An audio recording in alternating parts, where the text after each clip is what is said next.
This is Johnny with Tiger Bomb MMA, and tonight I'll be going over UFC Fight Night Sandhagen versus Song, giving you my thoughts, predictions, and possible bets and parlays. No Jose this week. Again, he's a bit tied up with work right now. He's doing some important work, so he's not going to be on here for a couple weeks. He'll be back, I would say, in a couple months or so, for those of you wondering. But he's still doing this with me. He's still giving me his thoughts on the fights, but he's doing the Lord's work right now, so he needs to focus on that. But you have me still, right, guys? But yeah, I'm gonna give you my thoughts on this whole card. Pretty good bantamweight bout. We've got the former title challenger in Sandhagen for the interim title, and the up and coming Song Yadong. Making some waves after knocking out a former title challenger himself in Marlon. I was gonna call him Marlon Vera, Marlon Moraes. So I like the main event, like for real. Like the last week's card was a bit funky and all that. So I'm glad we've got some order. Hopefully everyone makes weight and there's no fuckery going on. But let's get started with the main card here. Not the main card, but the first fight of the night of the card. We've got Nicholas Motta versus Cameron Vancamp. And let's see what the odds are currently on this one. Currently, the odds have it in favor of Motta, who is a minus 240 comeback on Vancamp. He's a plus 195. This is at lightweight, and Vanderkamp's a large lightweight. He's 6'2". He made his UFC debut on short notice against Andre Fiallo, and he got knocked out. He had a little bit of success in that fight, but he made a lot of mistakes against primarily the boxer that is Andre Fiallo. Left his hands down a bit. He got a little overexcited when he kind of made Fiallo do the chicken dance. But to me, Vancamp, what I like about him, he's very aggressive. He's very solid everywhere. He's a very tall and big guy. I think if he comes here smart and he does the correct game plan to beat Motta, who himself, he got knocked out by the veteran in Jim Miller when he made his debut about 6 months ago.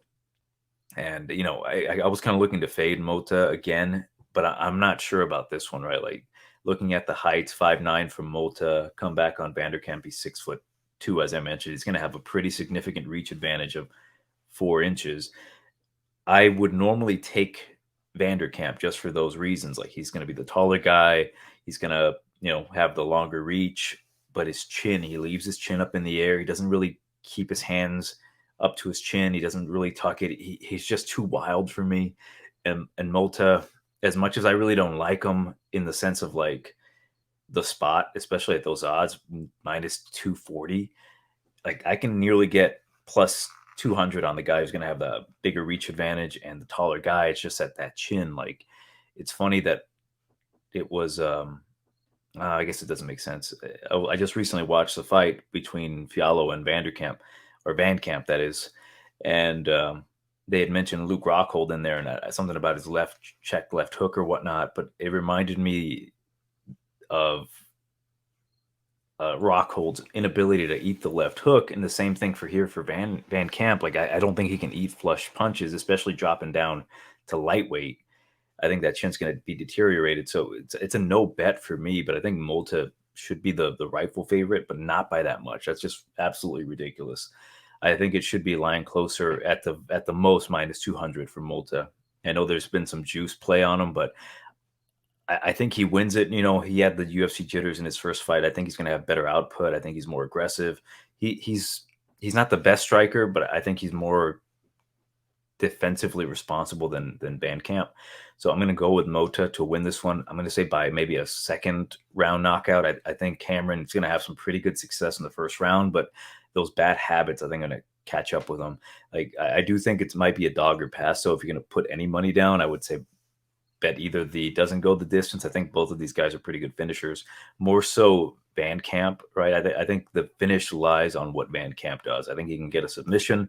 He's not the best submission artist. He's not the best stand-up guy. He's a pretty average fighter, but he's good everywhere in a sense, right? Like, he can hurt you on the feet. He can submit you on the ground, but he's not going to like kickbox with the best kickboxers. Or he's not going to grapple with the best grapplers, but he can probably catch you, which kind of gives me that feeling of, Vancamp might be the play.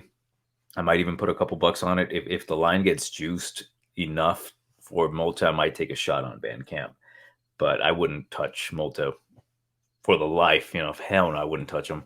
Put him on any parlays. Like he's got some good things behind him, right? He's training at Factory X, but after getting knocked out like that against Jim Miller, who's he's still grinding and all, but you should not be getting knocked out by veterans like that, making your UFC debut. You know what I mean? Like it might sound like I'm being disrespectful to Jim Miller, but it's like, dude, if you're 29 years old making your debut and you can't get knocked out by Jim Miller like that, and then come back and be a minus 250 nearly. So I'm going to go with Motta to win this one, but for me, I think the play might be Vancamp if I ever put money on this fight. Move on. Next bout. Oh dear God, we've got two ladies that are very unreliable in. Let's see here, Maria Agapova versus Jillian Robertson. Let's see what the odds say. Minus 144 Robertson, which is I think accurate. Come back on Agapova. Plus 115. This one very clearly grappler versus striker. And it seems to be the case, right? Like Agapova, she's kind of a hell on wheels on the feet when she starts getting in her groove, but the takedowns disrupt that. She kind of becomes a fish out of water. It's not to say that she's not a good grappler or per se. It's just that she can get dominated on the ground, as we saw with, oh my God, what's her name? Marina Moroz. Yeah, I didn't like that look at all. I thought Agapova was going to keep it on the feet, maybe potentially land the harder strikes against Moroz, but Moroz just took her down and dominated her. And I'm like, dear God, that was embarrassing. The issues I have with Agapova is that she's a very hot and cold fighter, right? Like sometimes she looks really good, sometimes she looks like absolute dog shit. And she's currently on like a funky win-loss record. So I kind of get the feeling she might be due because she's going to be the slightly taller fighter, significantly long reach advantage. She's got a 5-inch reach advantage over Jillian Robertson. But if Robertson gets her to the ground, she's a black belt in jiu-jitsu. But damn, does she suck on the feet. Like she's one of these girls that she gets broken if she can't get a takedown. That is like her one main thing. If it gets stuck on the feet, she's going to have a really hard time with Agapova. It's such a horrible fight to bet, to be honest. Like I have zero way to break this one down other than like whoever implements their game plan first. If Agapova can get a takedown or stuff a takedown, she's probably going to win it. But if Robertson gets a takedown, it's probably going to be pretty clearly over afterwards. I really don't like this fight at all. I'm going to go with Robertson just because I'm expecting her to get the takedown. Oh my God. I cannot trust either of these girls, right? Last time I expected Robertson to get a takedown, she couldn't get it. Like I've not been a fan of Robertson for a long time. She just seems to want to do the same thing over and over. She doesn't work on her striking. She doesn't work on her entries to get the takedowns. Like granted, she's pretty solid on the ground, but I cannot trust her. What the fuck? I just realized that Agapova's nickname now is the Demon Slayer. Fuck that. I'm gonna go with Agapova again. It's one of those plays like I can comfortably say I've been fucked by Agapova multiple times.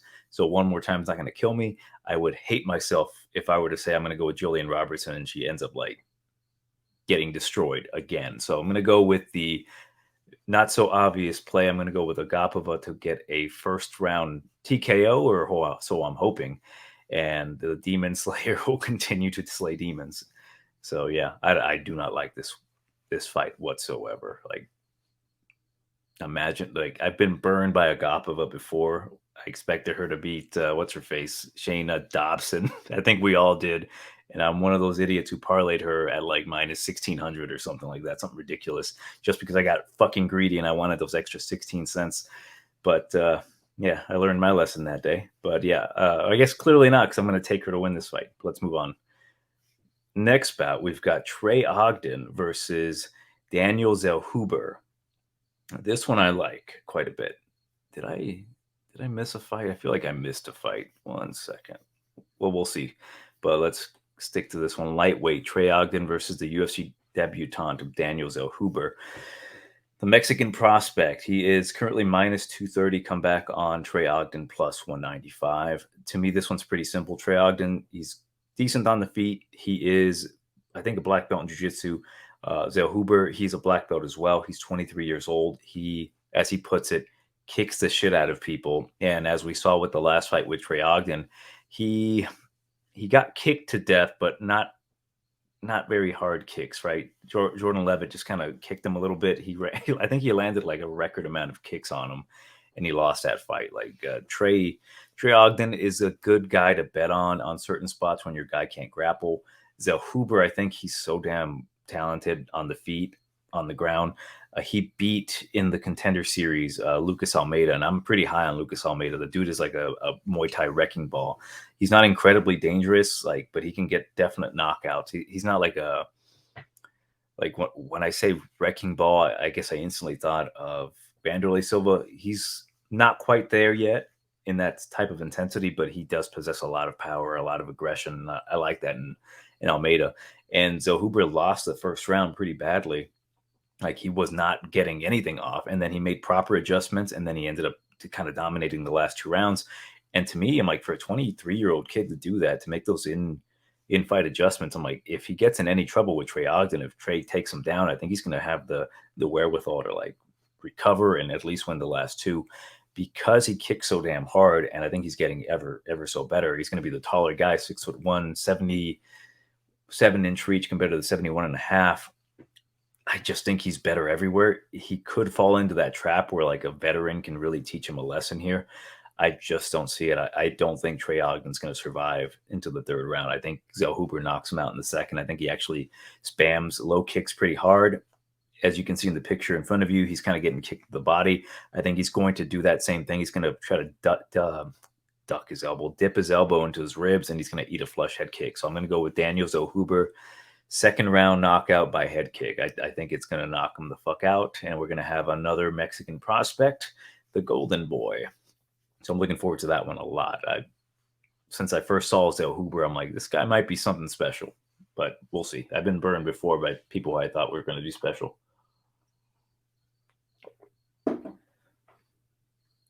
Next bout, we've got Loma Lookboonmee versus Denise Gomes, who is making her UFC debut as well. So currently the odds have it in favor of, we've got Lookboonmee, who's a minus 270 comeback on Denise. Gomes is a plus 220. Gomes is the girlfriend of Carol Hossa. So I thought that was interesting. She made her UFC, I guess, appearance in the Contender Series where she fought Rayanne Amanda, and I don't know. I don't want to say that I thought she lost the fight, mostly because I wasn't paying attention because I was fucking bored watching it. But she did not look great. And to me, although I hate the odds for Lookboonmee, I think it's accurate.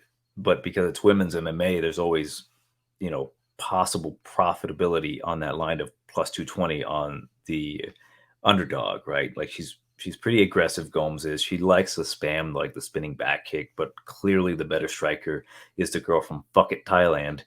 But I guess she's not too small here. She's 5'1" compared to the 5'2" of Gomes, and she's going to have a 1-inch reach disadvantage. So it's a pretty decent matchup for Lookboonmee. I do believe that Gomes is a purple belt in jiu-jitsu, so it would be beneficial for her to try to take it to the ground. Honestly, though, I have zero confidence in her. At this point, she didn't really try to take it to the ground in her fight in the Contender Series. She seems more of like an aggressive striker. And Lookboonmee, I think she's going to just be a little bit faster, a little bit sharper. Clearly, she's a Muay Thai specialist from Thailand. I have more confidence in Lookboonmee, but being again that it's a women's MMA fight, I cannot trust her to win the fight. Obviously, not putting her on any parlays or anything like that, or definitely not taking her straight. She should win this one, but again, I think with a possible takedown here or there, forward momentum going in the way of Gomes, where she moves forward, maybe eating punches, clinches up, I think she can possibly steal it. So again, I wouldn't blame anyone for taking a shot on her to win. A couple bucks here or there, get a couple bucks back. But for me, Lookboonmee, she should win this fight logically. But then again, as I always say, logic does not exist in women's MMA fights. But I will go with Lookboonmee by decision. Both girls are pretty damn tough. I don't see a finish happening on either side. If it does come, it'll be from Lookboonmee. I would preferably say either by an elbow or maybe a knee to the body is what I would predict inside the clinch, because neither girl really has a whole ton of like punching power. So I'll go with Lookboonmee by decision. Next bout at, I was going to say bantamweight, but both these ladies kind of scare me when it comes to the scale, especially Aspen Ladd. We got Aspen Ladd versus Sarah McMann. Currently, the odds have it in favor of Aspen Ladd. What the fuck? Minus 130. Come back on Sarah McMann plus 110. I'm just going to say this. Both girls are grapplers. One's an Olympic level grappler. The other girl doesn't know how to fucking make weight. I've got a personal vendetta against Aspen Ladd because she's been pissing me off for the longest time. Like, she's throwing fits about, oh, I'm going to, what she said about her fight with Raquel Pennington, like, oh, I'm going to see her again in the future. And Raquel's like, no, we're not. I'm not seeing you again, period. Like, I'm way beyond your level. Sarah, another hot and cold fighter. I picked against her against Carol Rosa, but I guess Rosa was the one who mentally crumbled in that fight. She just didn't know what to do. She had some slight success in the later rounds, but McMann just showed her grown woman strength, and I predict the same thing to happen here with Aspen Ladd. Aspen Ladd's a pretty decent grappler, but honestly, I don't think she makes weight. I really don't. Like, she's been very flaky as of late. I don't really trust her mental state. Like, that fight with Dumont was brutal to watch, and her thinking that she's going to see Pennington again. Like, I don't know where her headspace is at. Sarah McMann, she's got to win over a good competitor. As much as it pisses me off that I had a ton of parlays with Carol Rosa, I was so confident. I'm like, oh yeah, she's not going to get taken down repeatedly, and if she gets taken down, she'll just jiu-jitsu her, because McMann is known to kind of crumble in those spots. She's known to make massive mistakes. She's known to kind of gas herself out, and then she gives up chokes. Carol Rosa couldn't find that choke for a 41-year-old woman. So I'm going to go with Sarah McMann at dog odds. I feel more confident in McMann than any other women's, underdog right now. So I'll go with McMann by a decision. All right. So I did miss a fight, so I'm going to go back and review this one. It is Tony Gravely versus Javid Basharat, which I always think of Ali Abdelaziz when I see his name. But we've got Gravely versus the Snow Leopard. The Snow Leopard currently minus 180. Comeback on Gravely is a plus 155. This one I found quite interesting, right? Javid Basharat making his sophomore fight appearance in the UFC, and he's nearly minus 200. There's a lot of juice on him. 27 years old. He's 5'9" and a 69-inch reach. Funny enough, the 5'5" Gravely has also a 69-inch reach. So I find this one fascinating because I think the line is pretty accurate to an extent. I think maybe Basharat should be lined more of like a minus 150. I would feel more comfortable there. But with those odds of plus 155 on Gravely, I do think Gravely has obviously the better tenure overall. He's been in the UFC longer. He's fought better competition just by default, right? Basharat, he's 12-0, and although he did beat Trevin Jones, who himself has beaten some good competition, I've always had this weird thing about Trevin Jones. I'm like, he just possesses that death touch, right? And if he can crack you cleanly when you're not expecting it because you're beating his ass, it knocks out the better opponent. And as of late, Trevin Jones has looked pretty damn shit. And to me, I almost feel like Basharat's record is a little not necessarily padded. I don't want to go to that extreme because, again, Trevin Jones is a good fighter, despite my opinions of him. But the guy that he beat in the Contender Series at Oran Kalan, that guy fucking sucked. He was god-awful, and he looked really good against that guy. But when you put him up against a little tougher competition in Trevin Jones, it seemed like he wasn't as spectacular. And, he got the job done. But it put a little bit of doubt in my mind on this guy. Like, is this guy like the real deal? Is he going to be minus 200 in the line, like in the future? And I'm missing the spot here to take a shot on the minus 180. Tony Gravely, though, like, he's got a 23-7 record. He's gotten his ass beat. He's been knocked out. He knows how to win fights, though. So when I look at that line of plus 155, and I might not bet it yet, I'm going to wait, as a certain someone in the Discord said, who I can't name because I don't know his fucking name. He keeps changing his name. But you know who you are. He said, wait until the Contender Series because Javid's brother is fighting on the Contender Series. And if his brother gets a spectacular knockout, the name Basharat is going to be in people's names or in people's minds. They're going to think, hey, this guy's related to this guy who's fighting in the UFC on Saturday. I'm going to bet the shit out of this guy. So there's the possibility that Gravely could be up towards maybe plus 200 or so, which I would love to take because Gravely's been making some pretty good improvements. Like he nearly knocked out Nate Maness and then he got knocked out himself, but he's got the power in his hands, as we've seen. He knocked out Johnny Munoz with an uppercut. He beat Salman Oliveira, who he had to resort to pretty like slimy tactics by, you know, grappling him against the cage, kind of being boring as shit, but he still got the job done. So at plus money, if he can Marab his way into victory, I'll take it. So I'm thinking about going for Gravely just because I still have my concerns about Basharat. Like, I know he's a pretty good striker. He's pretty solid everywhere, but I just don't know to what level. I don't know how to place him. Like, he can look good against regional guys and fucking scrubs. But yeah, at the UFC level, like, I know what Gravely's ceiling is, right? I don't think he'll ever be champion. I think he can potentially reach, and I mean very potentially reach top 15 at one point if he fights intelligently.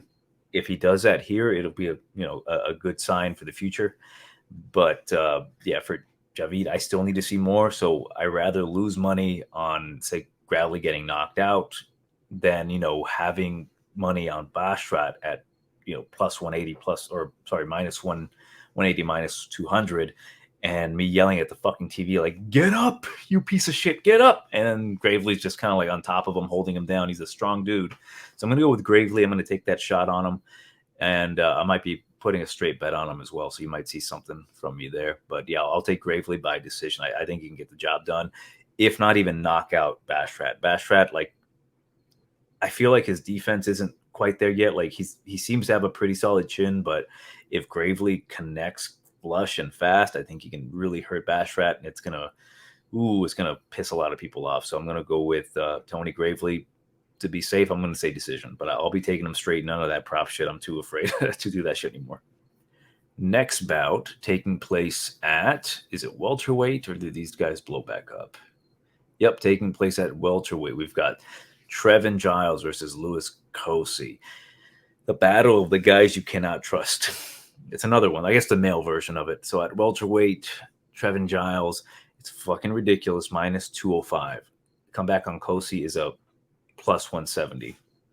Automatically, I think there's value on Cosce as much as we've seen how poorly he fought his last fight about 2 years ago. That was 2 years ago.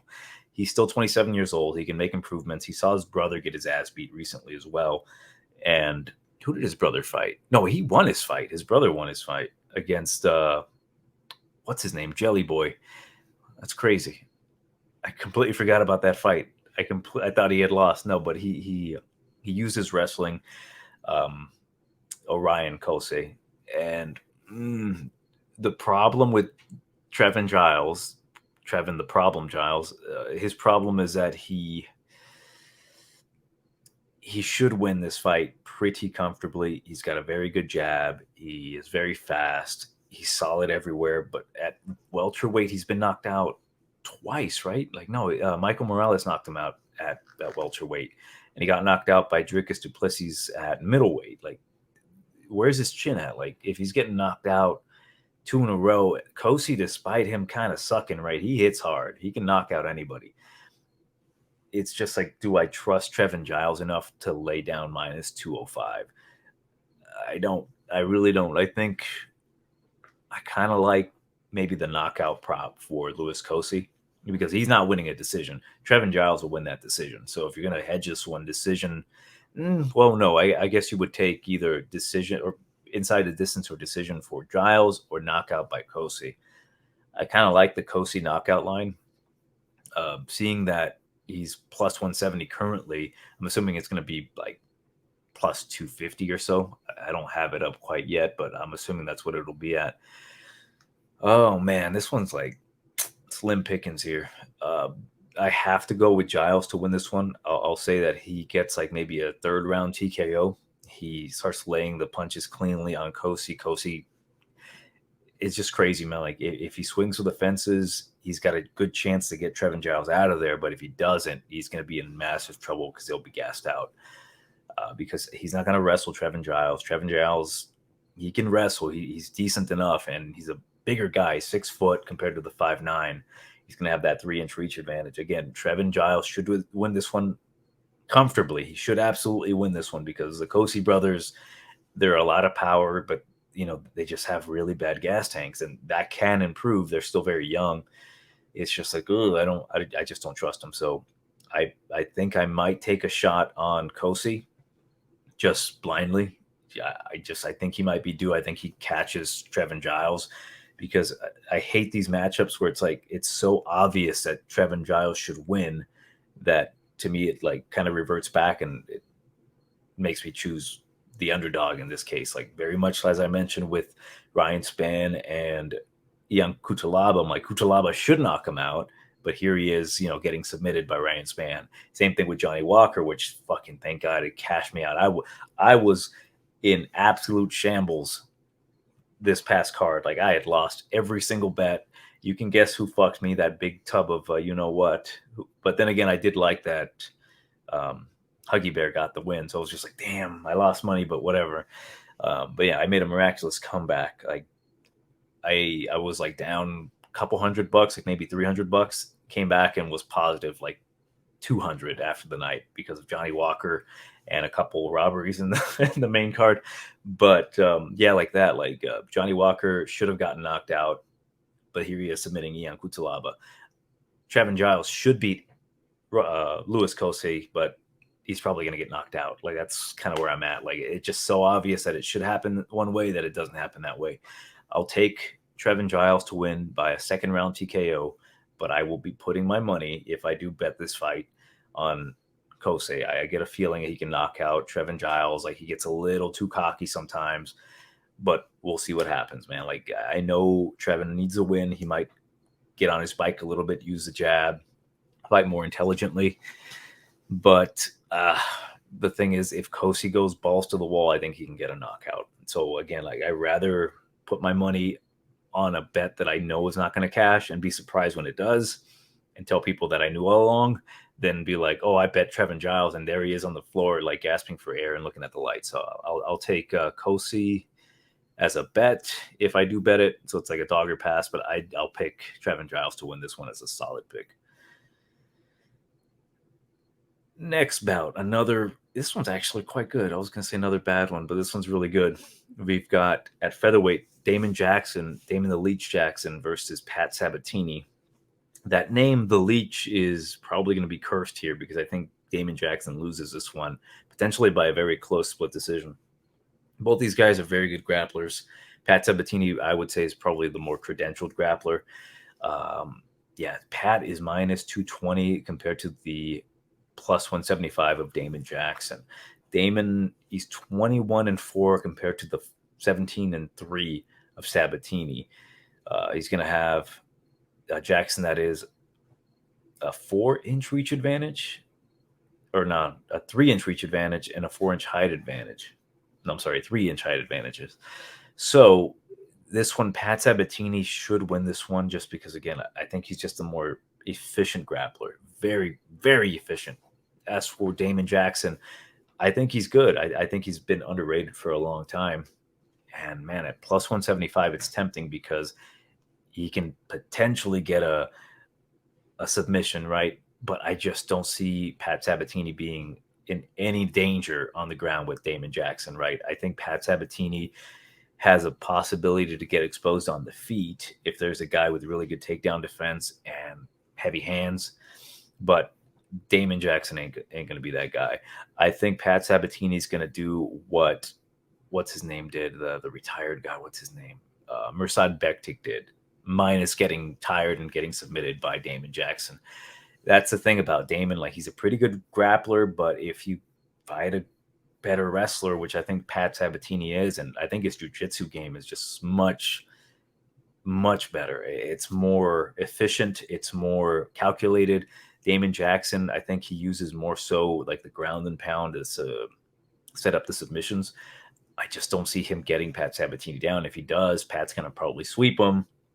As we see, Pat's better with the leg locks. He's really fucking good with those leg locks. I picked what's his name to beat him. What's his name? Oh my god, Jamal Emmers. I thought Jamal Emmers was gonna beat the shit out of Pat Sabatini on the feet, which I thought he did. I thought he had him out of there. And Jamal Emmers goes for a heel hook on the credentialed black belt, and he got what he deserved. So for this fight, I think Pat Sabatini decisions his way to victory. I think Damon Jackson's not going to get submitted. I think his jiu-jitsu solid enough. I do get the odd feeling though that because Damon's so much bigger, it's a very possibility that he could make it a little closer. And by a little closer, I mean he can get a reversal. There could be some good scrambles, and it might be a split decision. But to me, honestly, I think Pat Sabatini clearly edges at least 2 rounds, no problem. So I'll go with Pat by a decision. But I hate to say it because I like Pat. Strictly business. I am looking to fade him in the near future. When the time comes, I think it's time Pat gets faded. My light just went out, so let's continue here. All right, main event for the prelims. We've got Anthony Fluffy Hernandez versus Mark Andre Power Bar Barriault. And the odds have it in favor of Anthony Hernandez, minus 170, absolute garbage. Plus 145 for Andre Barriault. For this one, I don't like the odds, man. It should be a little closer. I honestly would have it to pick them. So automatically, Marc-Andre Barriault to me has more value because of that. Like I think his stand up is better. He has better better power. His cardio is not too bad.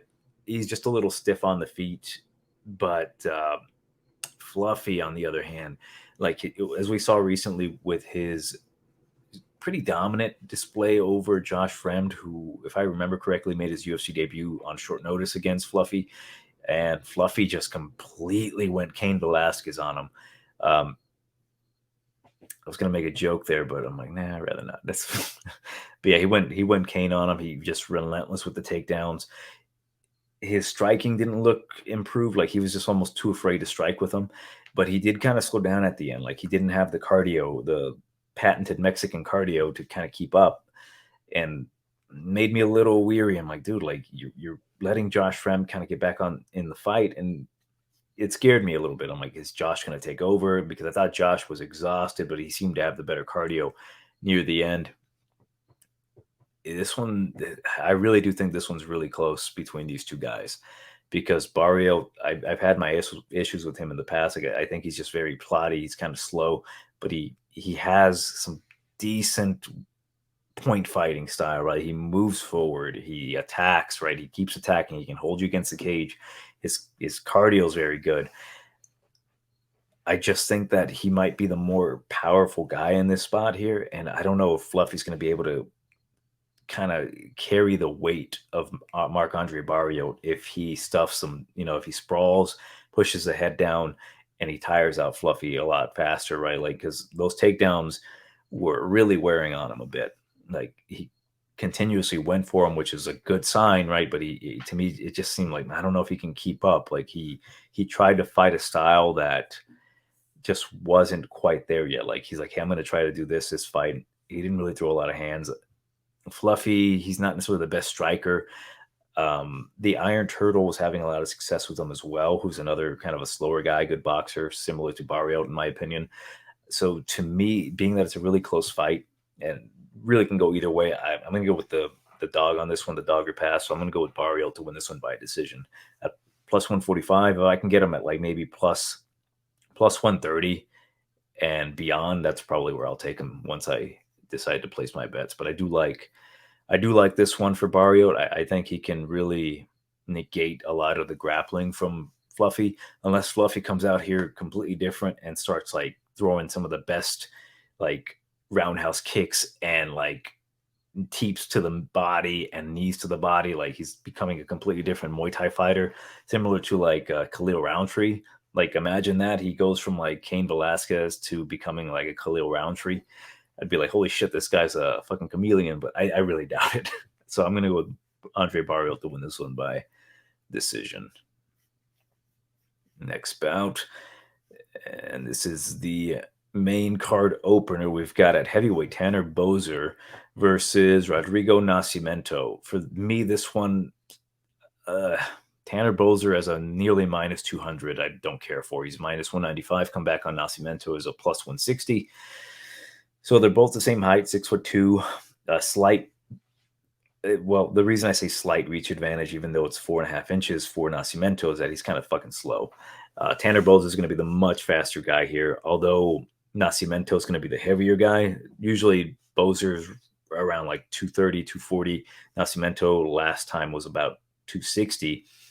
The reason I'm just going to go with Boser on this one, being that it's heavyweight, you can't really necessarily trust certain guys, but Boser's chin is pretty solid. He's a pretty hillbilly from Canada. I don't know what you would call these Canadian hillbillies, but he's got the mullet, he's got the chin, and Nascimento's been knocked out by kind of faster guys. Like what's his name? Doc has knocked him out. So I do think that Tanner Boser being the faster guy is actually going to catch Nascimento either in the first or second round. Nascimento, like he was kind of getting beaten up a little bit by Alan Badeau, aka Alan Bidet, because he's shit. He eventually came back, beat his ass. I just don't think he's going to be able to really put a pace on Boser. I think Boser's going to move around a lot, throw his kicks. I don't think he'll get taken down by Nascimento because Nascimento's kind of the same size. I know Boser had some issues, and I mean some issues because I thought he won the fight despite me winning a bet on Latifi. Latifi's shorter to the ground. He's able to duck under a lot quicker and go there. Nascimento, I think he's going to have some trouble kind of clinching up and grappling with Boser because he moves a lot. He's a very quick heavyweight, and I think he catches Nascimento and finishes him up with some pretty nasty ground and pound because Boser, as of late, you know, he's at heavyweight for a reason, and that reason is because he's going to be the faster guy. And with guys like Nascimento, for me, he's too damn slow in this spot. I think he's going to have some trouble with Boser. So I'll go with Boser. I'll say first round knockout. Next bout, people's main event. We've got at middleweight, we've got Joseph Body Bags Pyfer versus Alan Amedovski. And currently the odds have it in favor of Pyfer minus 240. Come back on Amedovski, who is a plus 325. So we saw Pyfer in the Contender Series where he got a nasty knockout over Ozzy Diaz, and the whole hashtag like beat Joe Pyfer started like trending and whatnot because he was the only guy who actually wanted to win a fight in the Contender Series and actually went for the finish. So he was the only one who got signed that day. So the guy is pretty well rounded. He's got heavy hands. He, to me, can be a little chinny, but I think he's solid, though. He's solid on the ground. He trains with, damn it, I forget the team, the jiu-jitsu team that he trains out of, but it's a good jiu-jitsu team. And Alan Amedovski, to speak on him, I know he's trained with Khamzat Chimaev, that piece of shit. I mean, he made me a shit ton of money this past weekend, so I'm not going to like shit too much on him, but still a piece of shit. But Alan Amedovski, I've had my sights on him for a long time because to me, he's been a money machine, right? He is very exciting. He's a very exciting fighter, right? He comes in, he bangs, he tries to knock his opponent out immediately. I cannot stress how much I respect the shit out of guys who go out there, put their chin up in the air, and then just accept getting knocked out. I'm like, bless these guys, because it just makes me betting on the other guy a lot easier. Despite him training with Khamzat, I don't think you can get rid of those habits where you just want to go in there and bang with these guys. Does he have a shot against Joe? Absolutely, right? He's a banger, right? He goes in there and he tries to like knock your head off. So if he connects clearly on Joe, it could be night over and dream over for Joe Pyfer. And his rematch with Stoltzfus is going to get crushed in the process. But Joseph Pyfer, I hate the odds though, but I think he wins this one. To me, no doubter, does not go the distance. As I mentioned once before, this to me would be one of those, I will cut my cock off if this does not go the distance. If this goes to a decision, Alan Amedovski comes in here. He becomes the next great great North Macedonian wrestler and takes down Joe Pyfer in like 30-26s him to like a lopsided decision. Well, Jesus, I guess you can call me Jeanette since I won't have a cock anymore. But I do think Joe Pyfer knocks him out in the first round. Alan Amedovski, he's going to come in here swinging wildly, maybe a little bit more reserved. Part of me wishes they don't cut him because I think he's got a really good Sam Alvey type of thing going for him where you can just continuously bet against him. I feel like me talking so much shit about him, even though I do like Alan Amedovski's style, right? Like he gives me what I want, goes out there and bangs, but I feel like me talking a lot of shit is going to really put a lot of bad juju on Joseph Pyfer at those odds. But seeing that Amedovski got knocked out by a Joseph recently, I think he gets knocked out by another Joseph and Joe Pyfer. So I'll go with Joseph Pyfer. Honestly, because if Joe Pyfer's smart, he should take him down and submit him. I'm going to say submission. I do think, honestly, the knockout's going to be there, but I'm going to go with submission. I think that'd be the much smarter tactic for Joseph. If he is smart, just take him the fuck down. Arm triangle him, and then just collect your money and go home. So I'll go with Joe Pyfer by a first round submission. Next bout, interesting bout at featherweight. We've got Bill Algeo versus Andre Touchy Fili, Senior Perfecto versus Touchy. And currently the odds have it in favor of Andre Fili minus 130. Come back on Bill Algeo plus 110. Interesting bout. I really do like this one. This one should be fun. Algeo, he's on a 2-fight win streak, wins over Joanderson Brito and Herbert Burns, two pretty interesting Brazilians. He kind of had the same overall tactic with both of those guys, right? Like he got him tired and he took over. He's a tough guy. Bill Algeo is a very tough guy. Not the most skilled guy in the world. Like his jiu-jitsu is a black belt. How can I explain this? He didn't display his jiu-jitsu skill against Herbert Burns, but he did display his top-level defense because he was in that triangle dead to rights, and he got out of it, right? Like he maintained his composure, and I was like, holy shit! Like, man, I don't want to say this because it makes me sound like kind of like a douchebag, but like I knew immediately when he got in that triangle that he was going to get out of it. Like I just had that feeling. I'm like, I'm not an expert, jiu-jitsu player, right? I'm still a pretty shitty white belt, but I just knew immediately. I'm like, this motherfucker's gonna get out of it. Like he was doing everything right, he was moving well, and he was just really making Herbert Burns work. And I was like, I know a lot of people had like, oh my god, my fucking bets are ruined, right? Because I was pretty high on Algeo. I knew he was going to win that fight. Like he just has to be very calm. As long as he doesn't get knocked out by anything crazy, he should just be able to take over and beat the shit out of him, which he did. Wow. I just saw the Tapology. It says TKO exhaustion from damage. That's pretty funny. To think Bill Algeo did that to somebody. But yeah, for me, Algeo's a good guy to bet at dog money, especially when he's fighting guys with questionable gas tanks, because I like betting those types of guys, like tough guys, good chins, solid, maybe not super threatening on the feet, right? Like Bill Algeo's not going to be knocking Andre Fili out unless Andre Fili's chin was completely damaged by Joanderson Brito. But I don't think that MMA math is going to work on this one, because although Brito knocked out Fili and Algeo beat Brito, I do think Andre Fili is going to be the much quicker, faster, better striker. I think his grappling's good enough. Obviously, training with Team Alpha Male for years, his takedown defense is going to hold up. I think he's going to batter Bill Algeo. He's going to move away from the cage. Better footwork, better head movement.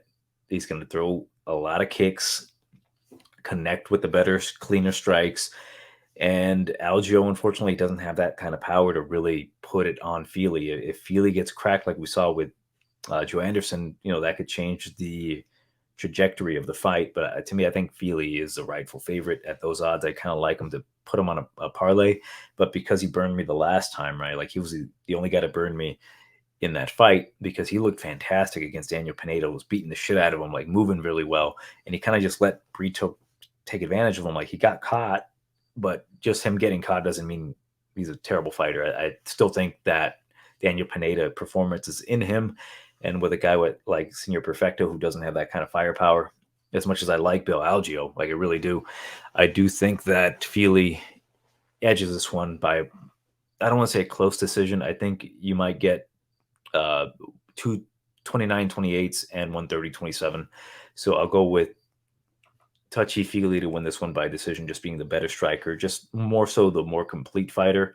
Again, if Bill Algeo had more pop in his punches, I do think he had a better chance to win this one. Like cracks Fili, takes him down, holds him, maybe takes the back a little bit, runs the clock down a little.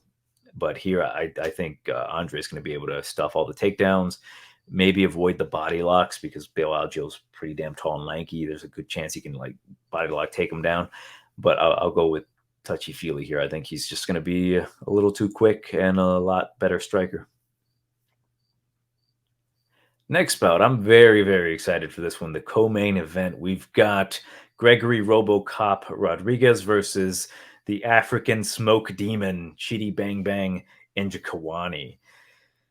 Oh shit! I could not upload these pictures onto StreamYards because of the smoke. I guess the smoke was making it too damn too many megabytes to upload. Fucking worth it though, because this African smoke demon Chidi Njokuani, I fucking love the guy, right? Like I've seen him fight in Bellator, and him making his impact in the UFC's kind of brightened up my life a little bit because the way he's been knocking dudes out and finishing them, it's been fantastic. Gregory Rodrigues, another guy that like I really like to watch, right? He has been, since joining the UFC, he's been pretty flawless in my opinion when it comes to winning his fights. Like he's had a couple hiccups, but the way he handles his opponents and what I've seen from him, I'm like, damn, good on him, right? This guy was getting knocked out by Jordan Williams in the past, who is a glorified welterweight who didn't cut weight, to coming into the UFC. Like he won the LFA title, I believe, at light heavyweight or something like that, or middleweight against Josh Fremd, knocked him the fuck out. Comes in, he decisions Dusko Todorovic, who at the time a lot of people were high on Dusko. Like, oh yeah, he's gonna decision Gregory because of his chin and whatnot. His chin has been solid. Like it's been incredibly solid. I don't know what the hell he's been putting into his chin, but maybe he has a hookup with his brother Obama. And then the Jung Young Park fight, like he gets cracked, he stays composed, he's on wobbly legs, he counters beautifully, and then he gets Jung Young Park out of there. I picked Armen Petrosian to win that fight. It was a very close fight. I don't want to talk about the bets that I made on that fight, but I did think that Petrosian did enough to make it close. But I thought that Gregory won that fight.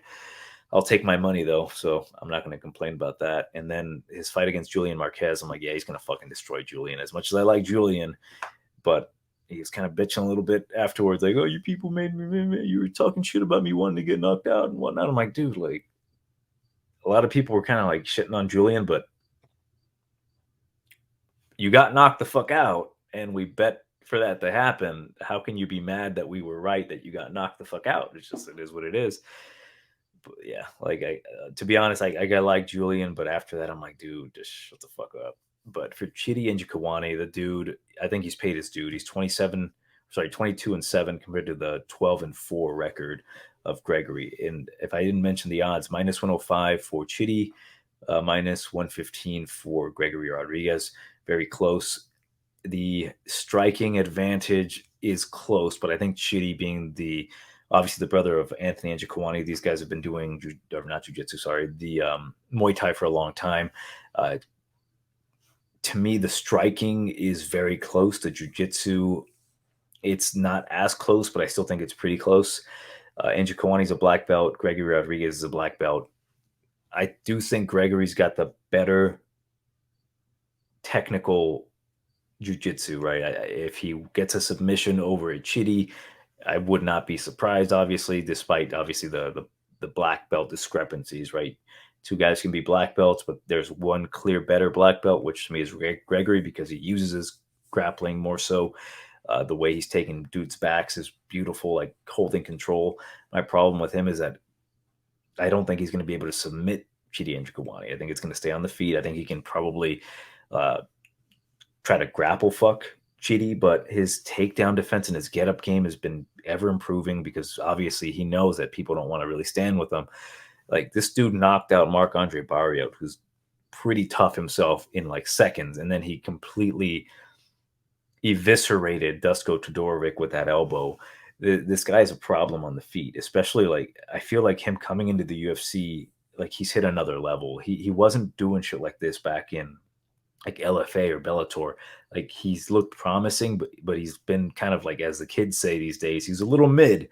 But now it's like he's gotten to the UFC and he's like, okay, I'm gonna unleash my full potential. And I'm like, damn, this motherfucker is like, he's been surprising me, right? Like my biggest concern with this one is obviously like Gregory Rodrigues is a very good striker himself, heavy hands.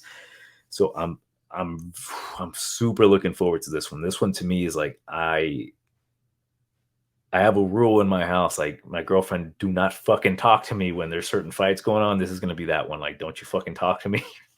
Do not talk to me when I'm watching this fight because I'm like looking forward to this one.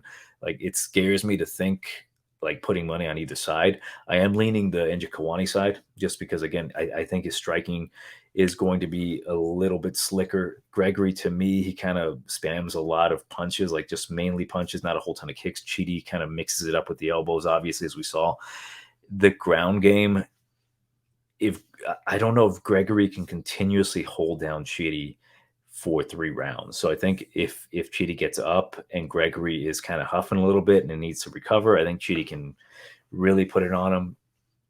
To me, though, I think obviously there's value on both guys.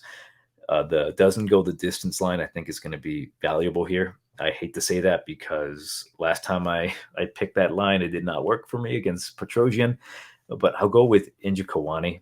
It's a very close fight, which is why I'm really looking forward to it. But I think he actually finishes Gregory Rodrigues. I think the issue with why Rodrigues hasn't been getting knocked out as of late is because he hasn't necessarily fought expert strikers, right? Like Dusko's not really necessarily known for his like knockout power. He kind of moves around a lot.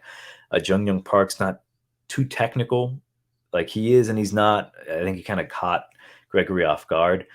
Arman, he's a much better striker, but I don't know what the fuck happened there. His chin just went onto a different level. And then Julian Marquez didn't stand a chance. But I think Njokuani, being that he's leveling up, he's just getting smarter. He's a smoke demon.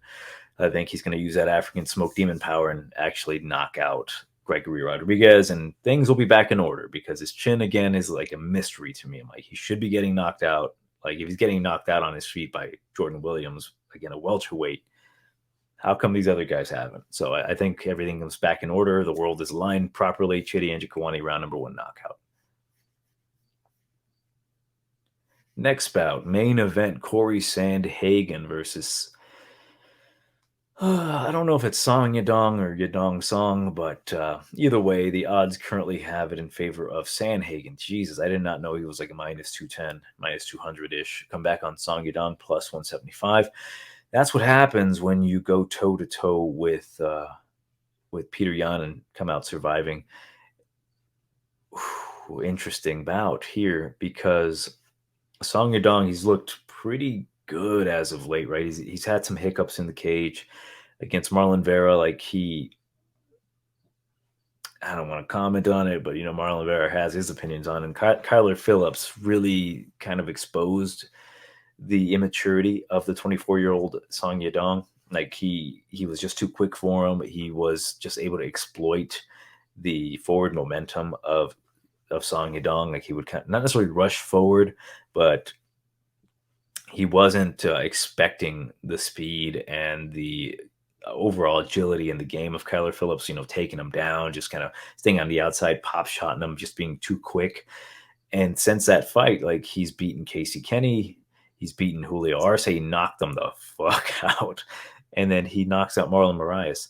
So to me, that level of competition does not equal the level of competition that Sandhagen has fought. And I'm honestly there's reasons why I'm picking Sandhagen, but if I'm making an argument for the like competing competition, we've got Peter Yan, former champion. We've got TJ Dillashaw, former champion. We've got Frankie Edgar, former champion. We've got Marlon Moraes, former title challenger. They both have that guy on the record.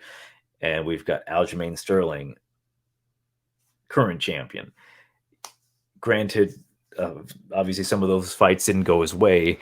The Sterling fight clearly didn't go his way. That was 2 years ago, right? He's clearly improved. To me, this really is Cory Sandhagen's fight to lose. If he gets too cocky and he tries to like test his stand up or his chin against Song Yadong, it might not be a good night for Cory. Do I think that Song Yadong can knock out Cory? Absolutely. Same vice versa. Cory can definitely knock out Song Yadong.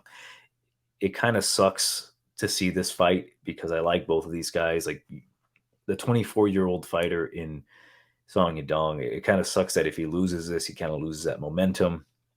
But in the grand scheme of things, like he's still very young. Like Cory's 30 years old. He can't continuously keep taking losses. 3 in a row is going to be too damn much. Like he's going to train at elevation. Like he was taking rounds off of Peter Yan, right? Like, do I think Song Yadong would take rounds off of Peter Yan? I really don't think so. I think Cory had a specific style in the first 2 rounds that not necessarily made it difficult for Peter because Peter's kind of known to drop those first few rounds, but Peter just didn't want to he just didn't want to take the risk, right, against Cory Sandhagen. And he kind of, I don't want to say he dropped it because Cory definitely took those rounds. It's just more so that level of complexity that he brought to the table in the first few rounds was like, I'm going to hold off a little bit, maybe get him tired. That's one concern that I would have with Cory. If he moves too damn much and he tires himself out, Song might be there to like crack him, catch him. Like Song's got some pretty decent grappling himself, training with Team Alpha Male. I just don't think he's going to be able to keep Cory down. Like Cory, if he's not training his jiu-jitsu and or his grappling, like his takedown defense or his get-up game, and if Song Yadong holds him down, that's just it for him, man. Like he's a busted prospect. I still think he's got a lot left in the tank. I still think he can challenge for the title because he's a very good fighter, very good boxer. Like to me, he's been like the taller, lankier version of TJ Dillashaw. They clearly fight very similarly, just that he takes more chances. He's more dynamic. You know, it's kind of crazy that a lanky white guy is going to be more dynamic here. But yeah, I'm going to go with Cory Sandhagen. I think he wins this one by a decision. I do think it's going to get close in the later rounds. I think Cory's going to be up maybe 2 rounds. He might drop the third. He wins the 4th, and then the 5th one might be pretty close. Like Song can fucking crack, and I do think he might put Cory on some skates if Cory doesn't already knock out Song Yadong with like a flying knee or something. But I'm looking forward to this fight for a main event. It's going to be a banger. So I'll go with Cory Sandhagen by a decision. Is there value on Song? Of course, right? Like the dude has a massive power as of late, knocking dudes out. But if Peter Yan couldn't do it to Cory, I don't think Song Yadong is going to be able to catch him clean flush on the chin. So I'm going to go with Cory by a decision. As for possible parlays, as I've mentioned, like throughout the card, like there's a lot of favorites here that I just don't like. I just don't feel comfortable betting them. So with my parlays as of late, I want to be a little bit more responsible because I don't want to take too many stupid risks. Like I've made a lot of mistakes in the past, you know, kind of blindly betting dudes that I felt comfortable betting. Like for example, if I was to make a multiple person parlay, I would go with Joe Pyfer. Right now, I don't have the inside distance, so this is all money line. I would go with Tanner Boser. Oh God, like Trevin Giles. He should win this one. So theoretically, let's go with Trevin. Let's also go with Pat Sabatini's going to win that one. Cheaty, bang, bang. Oh, Zellehuber. Who else do we have? I'll go with Cory. So I've got a 7-person parlay with those names on it. Joe Pyfer, Tanner Boser, Trevin Giles, Pat Sabatini, Zellehuber, Cheaty, and Cory Sandhagen. Out of those 7, well, currently those would give me plus 1576. So $100 obviously would get me $1,576. So out of those 7 dudes, who do I feel more comfortable in? I will take Zellehuber. I know he's a young guy. I just think this is a really good matchup for him.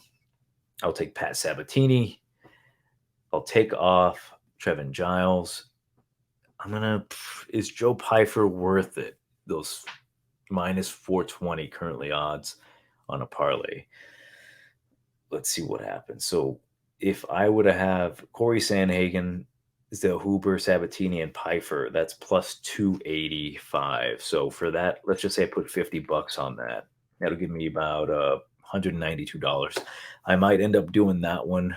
I might do a little bit more research on maybe the Joe Pyfer fight, just to I don't want him to get caught. And I'm like, motherfucker, like, like what's his name? Jake Collier. Like he had the boy dead to rights, but Huggy Bear showed some massive heart, came back and finished the guy.